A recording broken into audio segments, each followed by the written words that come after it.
Welcome to Pumpkin Spice Podcast. It's a seasonal treat for fans of horror films. I'm Rob Schulte, and I'm here with Graham Young. Hey, Graham. Hello, hello. All right.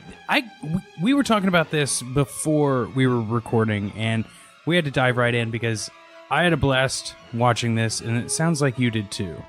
Yeah, this is an amazing film, and for anybody that's just wanting to have a good time while watching a Friday the 13th movie, this is the one I would recommend. This is just a blast, and it's almost like a really pitch black dark comedy.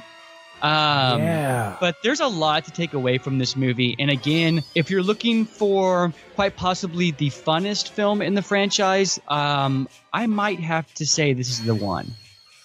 Yeah, usually I like to talk about some random thoughts, but you brought something to my attention, and at the beginning of this episode, I think that we should bring it up.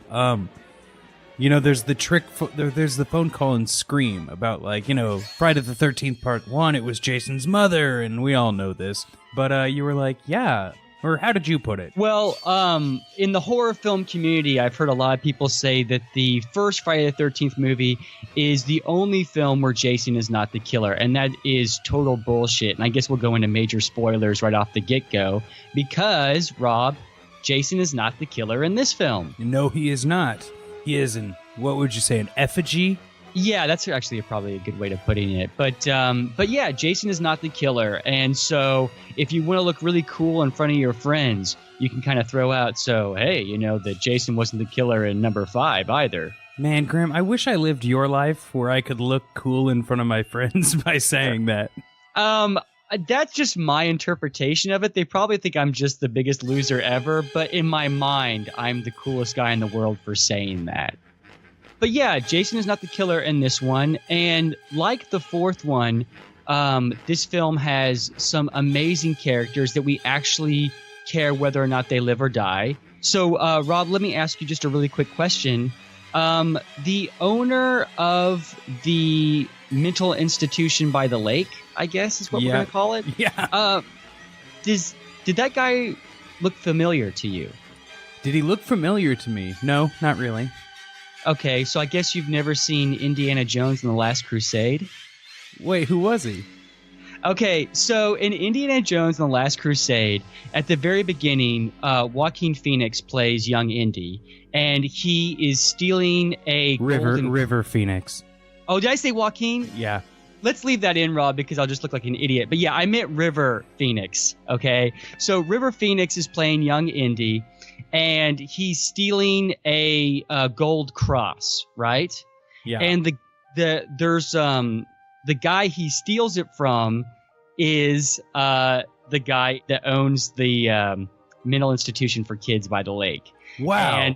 And he's actually the guy that gives Indiana Jones his hat. That's that guy. Yeah, that's incredible. I would have never known that. Thank you for informing me, Graham. Yeah, his name is Richard Young, and no relation. And yeah, I just thought that was kind of cool. Is this why from the jump you were connected to the characters in this movie? I guess I just found it interesting that Spielberg wanted to work with a character or an actor that had worked on a Friday the 13th film. Yeah, that is interesting. I will tell you this, though. Since you asked me a question, I have a question for you. Is that all right? Sure. I will have the answer immediately. Graham, do you like chocolate? Do you want chocolate? Oh my gosh. Do you want chocolate? That is the absolute... Well, I'm not... I was almost going to say that that's without a doubt the best scene in the film. But I don't... After rewatching this film, I don't know if I can say that, because this film has many great scenes, but that is one of them. And let me just interrupt you real quick then. Yeah, sure. Because I want this answer, but first I want... And I should have asked this before. I'm so sorry. The 30-second summary. Can you give it to me? Okay, gotcha. So, at the very beginning of the film, we see young Tommy Jarvis, played by Corey Feldman, in a short cameo where he sees Jason sort of being resurrected. And then the adult Tommy Jarvis wakes up and it was all a dream, and he's going to this mental institution on the lake. Like, that's not going to bring up bad memories for him. And anyway, Jason I'm sorry. There's a murder at this camp. And yeah, I know. That's this the one first time. That was the first time. I didn't make it, but this is a complicated script, and I don't know if you know this, but it was actually written by Aaron Sorkin. Really? No, that's a joke. I'm sorry. Jesus, damn it, Graham. I know. But you could have just said that, and I would have believed it. Basically, this script is this movie's a little bit more complicated. Hey, but what you're saying is you like chocolate. Yes. What Rob is referring to is there is a murder that comes out of nowhere at this camp, and it's not by Jason. So, like, there's one kid at this halfway house that's, like, obviously on the spectrum or something. One of the kids is, like, chopping wood for whatever reason, and this guy has been going around to each person, uniquely annoying them. Ask this guy if he wants chocolate, and the dude just, like, chops him in the back with an axe because he was that annoyed by him. Yeah, I think he just pushed him a little bit too far. Once you see that scene, you'll never forget it. And it's just really out there. We learn later on that the kid that was murdered, his father is a paramedic, and he sees the corpse of his son, and he loses it, and he sort of takes on the Jason persona and goes around killing everybody. And when I say he goes around and kills everybody, this body count is pretty high, Rob. Yeah, bigger than any other so far. He actually fashions a rubber mask with a hockey mask on top of it. And when I first watched this and I saw the axe kill, I was like, oh, this is going to be some sort of weird Jason spirit, and that's why it's a new beginning. But then when you find out it's the paramedic, it's very much like, oh, he made a lot of weird asides to the camera that seemed irrelevant at the time. The payoff is okay. And I think what the filmmakers originally intended was that Tommy Jarvis would take over the role of Jason Voorhees. He just basically broods and and spazzes out occasionally in the film, which we kind of leads you to believe that, oh, he's kind of living on the edge like the guy with the axe, and he's probably the killer. At least that's what I felt the first time I watched this film. And Rob, I'll just say this real quickly. This is the first Friday the 13th movie I ever watched. So it had a special place in my heart. Like the axe scene at the camp with the chopping of the wood, I will never forget that. I will also never forget Tiffany Helm's robot dance, but we'll get to that a little bit later. But Rob, I actually did a count. I didn't do a kill count, but I did count the dialogue spoken by Tommy Jarvis, and he only has 24 lines of dialogue. Whoa. And he's our hero, and he does jack shit the whole movie. He doesn't save anybody.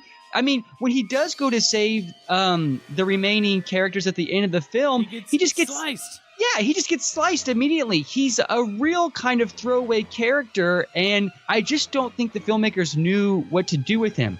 That being said, I'm not complaining at all. I love this movie. I think it's great as well. Like, there was this like new level of excitement thrown into it. And yeah, you care about the characters. You kind of get that mystery again because you still, you think it's Jason because he's come back 2 movies prior, but Jason really seemed dead at the end of the last one. Yeah, and Tommy's having nightmares, and it's sort of Jason like, come on, you want to kill, right? Let's go kill some people. And you're like, yeah, Tommy's the new Jason. This is cool. Of course, that doesn't happen at the end of the film, or does it? I think, I don't know. It left more questions in me, because then it's like, did Tommy frame the other guy? But obviously not, because he fell on the spikes and you see the mask. And it's like, so why is that the decision that has been made? The killer's motivations are pretty weak in this film, but again, the pacing of this film, the characters, it just flows so well. I don't know about you. It's a 90-minute film.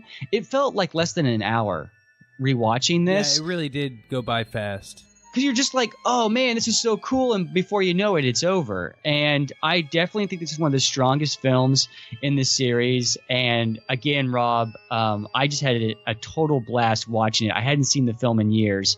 And really quickly, I'm going to go deep here, Rob, so bear with me. So for all our horror film fans out there, when we discussed Nightmare on Elm Street Part 3, The Dream Warriors, do you remember Patricia Arquette's mother? Vaguely. I mean, I remember she was verbally abusive. Sure, and where's the fucking bourbon, bitch? Yes, that whole line. Okay, gotcha. So in real life, she is the real life mother of Tiffany Helm, who plays Violet in the film. And she's my favorite character in the movie. The breakdancer? The breakdancer. The punk woman. You know what's also weird to think about when I watch these, and I think I texted you while I was watching it, but I'm watching all of these in HD, and I had to go back and look, like, what year did this one come out? What year did A New Beginning come out? 1985. That would have made me one. It feels like it could last forever, or like it could take place at any point in time, especially with fashion as it is right now. But you get those callbacks, like this scene of her breakdancing in her room with the posters on the wall, and you're like, oh yeah, this is 1985. I love it. I absolutely love her character. I really haven't seen any other movies starring Tiffany Helm, but I think she's absolutely fantastic in this film, along with everybody else. So, Rob, let me ask you a quick question real quickly. Have you ever seen Return of the Living Dead, also from 1985? I have not. I will say that it's not only one of the best zombie movies ever made, but it's one of the best movies made from 1985.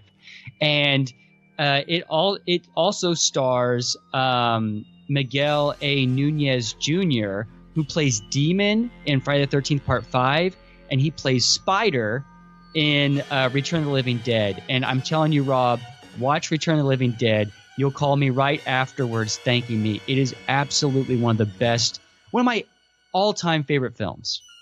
Maybe a spring season of zombies could be fun. Yeah, a rebirth, a resurrection in the spring. Exactly. Well, I guess our listeners will have to let us know, which probably brings us to a good point that the best way you can support this show is by leaving us a rating and review on Apple Podcasts. And if you update to iOS 11, which came out the day we're recording this, it makes writing a review a lot easier. All you got to do is find our page, and it's right there. You can click 5 stars.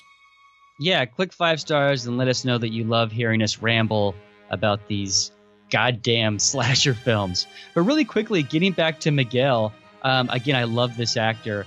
And his name in Friday the 13th Part 5 is Demon. And there's this hilarious line of dialogue where his younger brother, he's really wanting to see his brother Demon. And his grandfather's like, okay, you can go out with your brother Demon, but you be careful with Demon. And it's just like they say his name is Demon like it's nothing. And it's just so hilarious. Well, that's also, I think that's the best death in the movie, too, in the Johnny on the Spot. Oh, yeah, it's fantastic. The outhouse, rather. Yeah, and speaking of deaths, Rob, the MPAA sort of really went to town on this film. So if you're looking for a Friday the 13th film that has a lot of gore, this is not it. But it has some great kills, unfortunately, that were cut short. But that doesn't take anything away from the film. It is a blast. It's a really good time. Yeah. Just to backstep a little bit to that outhouse death, how weird is that, like, singing sequence between Demon and his girlfriend while he's trying to poop? By weird, you mean awesome, right? Well, of course. So, should we jump into the tally? The Jason tally? Sure, yeah. Guess what? I don't need to read anything new because we don't have any new information on Jason Voorhees in this one. Yeah. So if anyone wants to hear the tally, may I direct you to the previous episode where you can hear it in full. It's pretty much our way of trying to eventually figure out what Jason Voorhees is. Correct, Graham? That's right. Do you have any idea at this point? I mean, we're about halfway through. He is in my mind, he's always been sort of this ghost / zombie. He's just this force of nature, this unrelenting killing machine. And I don't know much more beyond that. Yeah. Other than a guy running around in the woods with a hockey mask is a very striking visual image. And it's something that I grew up with as a kid. And gosh dang it, I'm still having a blast watching these films. Now, Rob, if I could just get back to these characters real quickly. I like I said, I'm in love with these characters. But how'd you like the middle-aged poon hound? What? The guy with the mustache that pulls up to the diner to pick up his girlfriend. And he's like maybe 45. And he is... The way that shot just reminded me of... You remember USA Up All Night? Oh, absolutely. Like the scene of him pulling up and those like purple lights and his like too shiny of a mustache with an equally shiny head, like leaning out of the car with his leather jacket, just reminded me of an opening segment to USA Up All Night, and I was about to see Gilbert Gottfried or someone. Or Rhonda Up Yes. All Night. Or what? I cannot do the impression. I'll apologize to our audience for that. As we go through the series, we'll know for sure, but based on my memory of the franchise, this might be the segment that has the most nudity. Oh, I think the director you directed like softcore porn before this. Oh, no, I looked it up. He did hardcore porn. Oh, okay then. Okay, so yeah, this has a lot of sex in it. And Rob, there's a sex scene that was actually cut short by the MPAA, where a couple go into the woods, do a little cocaine, and then get after it. And it was cut short in the sense that it doesn't even look like they had sex because she's completely naked and he still has his pants on. And then he says to himself, hey, I'm going to take a break from this and go. I'm going to go wash up. Yeah. And then he goes to the lake and throws rocks in the river. And I'm like, dude, your girlfriend was ready to have sex. What the hell are you doing? I think we were supposed to think that they had just had it, right? But he never took his pants off. Maybe he had just put them back on. I think the weirder part here is that he decides he wants to wash up in dirty-ass lake water. Yeah. Well, after watching that scene, I think it's he who is the dead fuck and not Crispin Glover. Probably. If we're getting into our favorite kills, if I could segue into that... that scene is my favorite kill where Jason takes his belt and wraps it around the guy's head who's positioned behind a tree, and then takes a stick and wraps it around the belt and basically squashes his head. Did I explain that? Yeah, in continuity errors, he rotates it counterclockwise and clockwise when it comes between them. I did notice that, Rob, but it doesn't take away from the scene. It's still a really good scene. It's great because it's dirty and gritty and gross. But all in all, it's a very sort of hypersexual film and is very welcome in this franchise. Is there anything you'd like to let the listeners know that we're looking forward to next episode? Gosh, number 6 probably has the best opening in a Friday the 13th film. It's very reminiscent of the Universal monster movies from the 1930s, very atmospheric sets. But just a couple of quick things about number 5 that I just want to talk about a little bit more in detail. Final thoughts, huh? Final thoughts. Tiffany Helm's robot dance is on the level of Crispin Glover's dance from number 4. And I almost wish that was a staple of the series, that in each film we had a character doing a kick-ass dance. But I would love to see a dance between Tiffany Helm and Crispin Glover. I mean, how about that? Ooh, that would be fantastic. Like Dancing with the Stars, fuck all those pseudo-celebrities. Let's get Tiffany Helm and Crispin Glover to do a dance. I love it. I think I would like to see this episode of Freddy's Nightmares that Tiffany Helm starred in.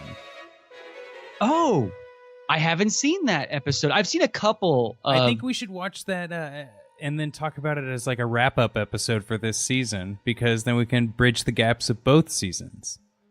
Totally. Oh my gosh, Rob, I'm so glad you brought that up, because I need my Tiffany Helm fix. Again, I thought she was fantastic in this film, and I would like to see more of her. She has 13 films on IMDb. Okay, we'll go through that. One other quick thing on final thoughts. There's this scene with Tommy Jarvis where the campers are getting ready to go into town, and one of the camp counselors is like, hey, you should ask Tommy Jarvis if he wants to go. He's kind of a weird guy. And he's standing by a tree with his back to the camera and his arms kind of moving. It looks exactly like he's just like jerking off in front of everybody. And it's pretty fun. The remake of Psycho. There you go. The one scene they added, Vince Vaughn jerking off outside the bathroom before entering, and that, and they added the line, "Let me go get my Walkman." Oh, is that okay? Got you. Yeah, I don't think that line was in the 1960s version. Yeah, I looked for it, but "Let me go get my Walkman" was not in it. Okay, Graham, you've pretty much named the things I wanted to talk about in final thoughts, but do you have any others? Yeah, I do, and I'm going to come off looking like a real jerk for saying this. Because I'm such a cinephile, in Friday the 13th Part 5, there's a scene where two campers are watching a black and white movie, and the man propositions the woman in a really weird way. It's really funny. And it's called A Place in the Sun from 1951. And ironically, the movie involves a character who drowns in the lake. It's almost like some thought went into it. Exactly. But anyway, I will say that A Place in the Sun is a really great movie. It has nothing to do with Friday the 13th Part 5, but they are watching it in the film, so I thought that was kind of interesting. Graham, you know what time it is?